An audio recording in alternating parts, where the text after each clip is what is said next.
ready? This is going to be Paul, what's that, third? The third part. Anyway, it's going to be his second missionary journey. This is going to be a little bit longer, but very interesting. So, he had intended it to be a short missionary journey, and it ended up being a long one. So, here we go. Paul was in Jerusalem talking with the council of Jerusalem about the Mosaic law and what laws did new converts have to follow and which ones didn't they have to follow. So the reason that Paul was going to go on a second missionary journey was to go to the other churches, first to encourage them, but also to explain what laws they should follow and what laws they didn't have to follow. So that was his intent. So he was there in Jerusalem, and he was with Barnabas and John Mark, and they went up to Antioch, and that was where Barnabas wanted John and Mark to come with them again. And if you remember on the first journey, as soon as it got hard, John Mark took off. Paul didn't like that, and so he and Barnabas got in a big fight, and Barnabas and his nephew John Mark took off for Cyprus. That's where they were from. And Paul, he had a friend Silas there in Antioch, so Silas decided to go with him. So Paul and Silas took off, and he decided first to go back to his hometown, Tarsus. That's Paul's hometown. So he went up over the pass. Now this is in 49, so it was probably near the beginning of summer. So not quite past the spring, but early summer. Because, if you recall, both those passes are snowed in on either side of Tarsus, and it becomes isolated. So Paul and Silas went up over the pass and down into Tarsus. Now, I don't know if Silas had been in Tarsus before, so Paul may have shown him around and seen what everything was going on. It was a big city, a lot of exciting things going around there. And I think at this time, Paul picked up his tools of this trade. Now, tent makers were also leather workers, so he had a bag full of different tools because the first missionary journey was kind of cut short at Derbe because they were running out of money. The first missionary journey, the Christians in Antioch had supplied them, had sponsored them. Where this time, Paul wanted to have his own funds so that he didn't have to get stranded somewhere. So he probably went back to Tarsus to pick up his tools because I don't remember him mentioning having tools or working during his first missionary journey. So, on from Tarsus. They weren't there very long because, like I say, the pass would be getting ready to have snow, so they would leave again before the fall. So they went right over, and they went into Derbe, which is where he ended up on the first journey, and he spent some time with them there. Now, from Tarsus to Derbe was about 100 miles. So after that, they went another 34 miles to Lystra. Now, Lystra is where he met Timothy the first time. He was young, teenager, being raised by two older women. I'm sure they were relatives. I don't recall what they were. But they figured Timothy was now old enough, and Timothy wanted to go with Paul. So this is where Timothy joined up with Paul. So after that, Paul wanted to go north to Bithynia, but God had told him no, he doesn't want him to go that way. So he headed west, and he ended up in Troas. You can see the map here, it went all over. At Troas, people believe that Luke the physician joined them there because in his description of what was going on, because Luke wrote that from third person, he changed to first person in Troas. So I think that's where he probably joined up with them. So then Paul planned to end there in Troas, and then that's a good place to catch a ship and sail back to Antioch, and that would be the end of it. But Paul had a vision of a man in Macedonia, which was north, 150 miles north, that area, that he wanted Paul to come and preach there, and the Lord said, go for it. So he went 150 miles. He stayed overnight on an island, Samothrace, because that's usually where people traded ships. So he probably traded ships, stayed overnight, traded ships, went on to the port of Neapolis. And then he went from there right up to Philippi. Now, Philippi was a Roman military colony, and it didn't have a synagogue. So on the Sabbath, Paul and Silas went to the river because it was a tradition, if there wasn't a synagogue, it was a Jewish tradition to go to a body of water or a river and to pray there on the Sabbath. And so they did. And at the river, there were a bunch of women, and one of them was named Lydia, and she was a merchant town, quite wealthy. She dealt with purple cloth. But she listened to Paul and Silas, and she believed. So she had them come and stay with her in her big house, and her family all believed and were baptized. So that was Lydia, and you'll hear about Lydia and some of Paul's other writings. So while they were in Philippi, there was a female slave who was a prophet for these men, and she would follow them around saying what they're saying is true, and yelling and saying their God is the true God, and they, Jesus is real. Whatever she yelled, she just followed them around yelling all the time. And Paul finally got annoyed, and he turned around and he cast the spirit out, because she was a prophet by a spirit, a bad spirit, that would tell her the future, so she could tell the future. And so Paul cast that spirit out. Well, then she couldn't tell the future anymore, although she was happy. But her owners were not happy. So they were furious, and they lied to the magistrates, saying that Paul was against Roman customs. So Paul and Silas, they were beaten and put in prison. Now, Timothy and Luke, they don't mention them being put in prison. So they may have been at a different place at that time, or was able to flee. So they didn't get arrested according to the Bible, but Paul and Silas did, and they were put in the lowest, innermost, most secure inner cell with stocks around them, and it was pitch dark. There were no lights, no windows, nothing.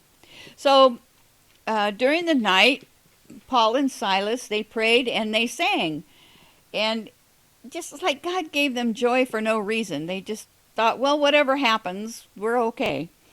But around midnight, an earthquake, a big earthquake, came and opened all the cell doors. Now, the jailer, he was about ready to kill himself, because he was responsible for keeping everybody in their cell, and he assumed, because the earthquake had opened all the cell doors, that all the people were gone.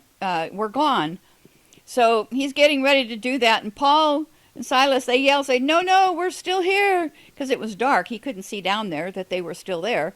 He said, no, we're still here, it's okay.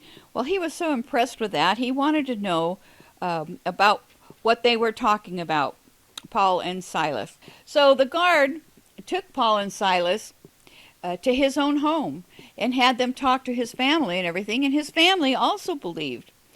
And then he took Paul and Silas back to the jail because he couldn't, let them go on his own. So he took them back to the jail. And in the morning, the magistrate, because there wasn't enough evidence against Paul and Silas, said to the jailer, okay, you can release them now, because they just stayed overnight in the jail. You can release them now. But then Paul said, by the way, we're Roman citizens. By the way, he said, we are. So perhaps Silas was a Roman citizen too. Maybe he had known him in Tarsus. I don't know. It doesn't say. But it said that they were Roman citizens. Well, that didn't go over well because you're not supposed to be able to be arrested if you're a Roman citizen without, I think it's like, well, there's a whole protocol to go through, in which they didn't. So Paul demanded that the magistrate, they come and make a big show about letting them out of the jail. Now, whether they actually did that or not, I didn't see that in the Bible version. So anyway, they were released. Any point. So they traveled on 100 miles to Thessalonica, and he preached 3 weeks in the synagogues.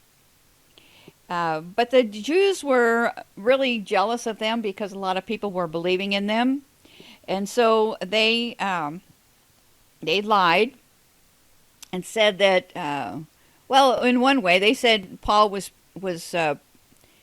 preaching that Jesus is king. Well, he was, but he not Caesar. So during the time there, they had been staying at Jason's house, and Paul and Silas were out and around. So the Romans arrested Jason because they couldn't find Paul and Silas after the other Jews, had said that he was doing wrong.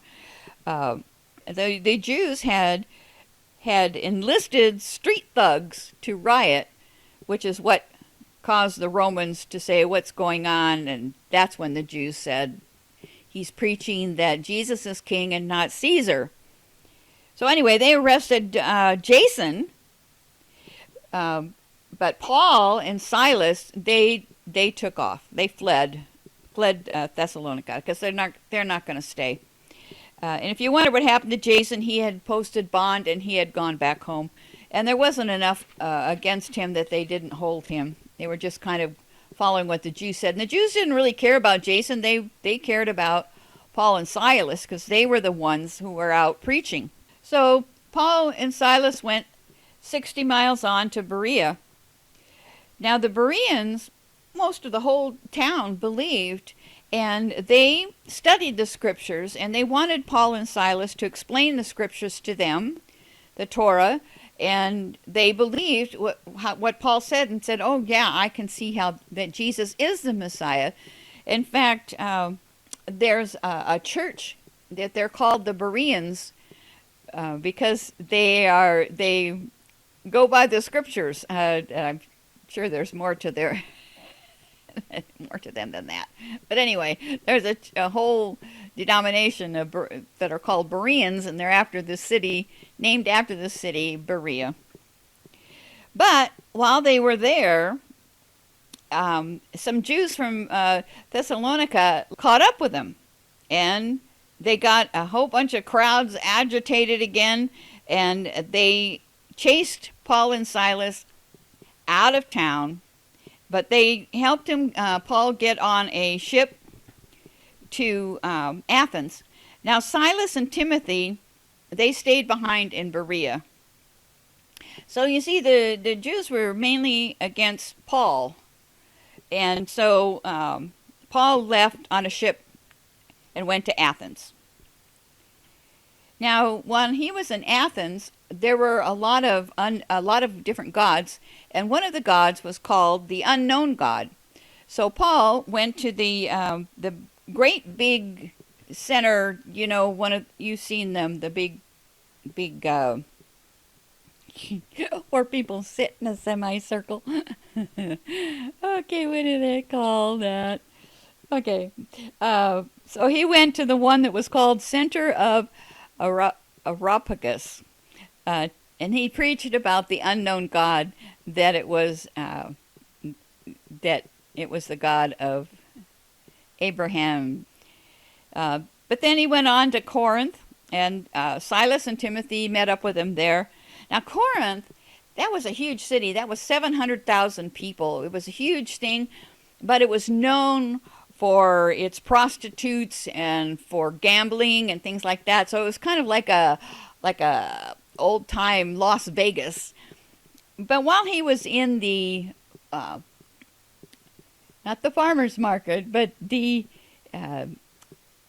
street straight where the shops were, he met up with a couple, a man and wife, who were tent makers. And so he had a lot of common with them, and he was talking to them.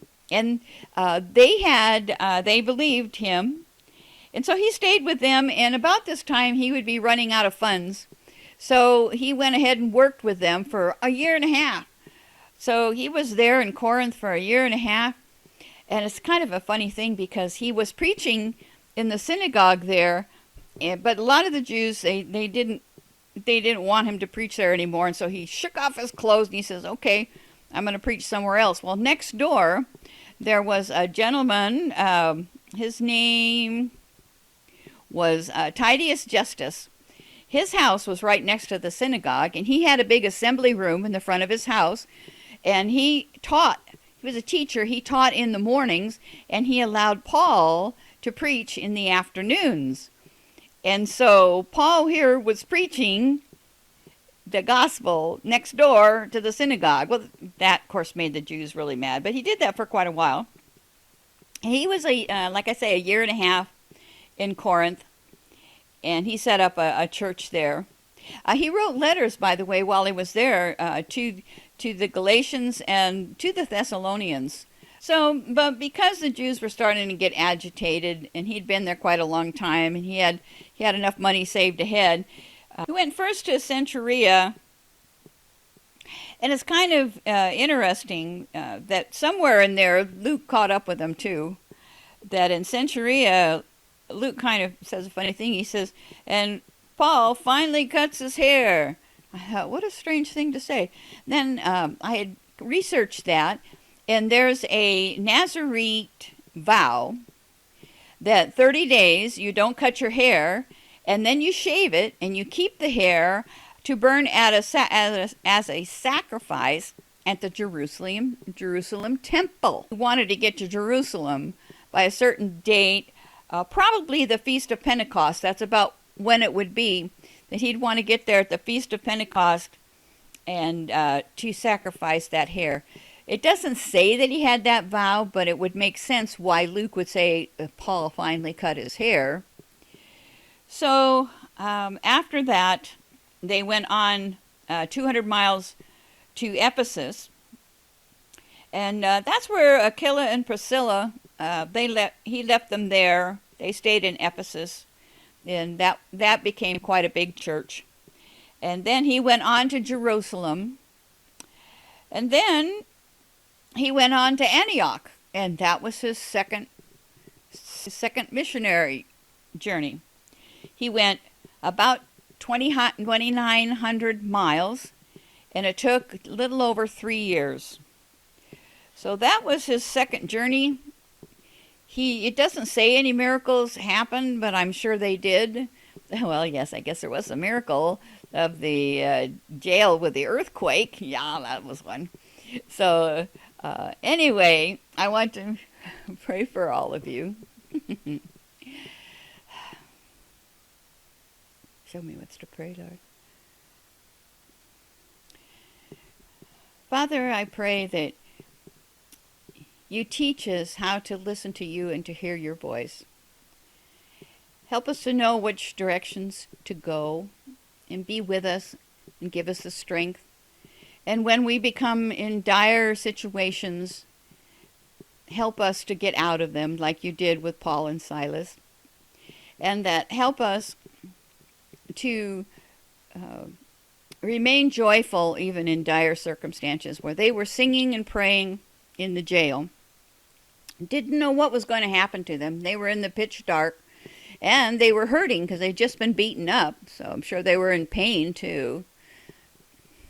Yes, Lord. So Father, I pray for blessings on the people watching now or watching later, and give them joy for no reason. Make yourself real to them. Make themselves known to them. I ask all these things in Jesus' name. Amen. I hope that if you don't know Jesus, that you will seek him out. He says, if you look for him, you'll find him. That's what it says. And that's what'll happen. So anyway, thanks for sticking to the end. I know this was a little bit longer, but I think it's kind of interesting to see what Paul's doing. And we can relate it to our own life, that things that Paul went through and how he responded to them are ways that we can respond, and especially to know what to do by learning to hear God's voice, to have direction in our life. So anyway, I will continue next Monday on Paul's third missionary and last missionary journey. So I hope you come back to see that. Subscribe, like, and all that sort of thing. And I really care about all you guys. I love you guys, okay? I will see you next time. Okay, bye-bye.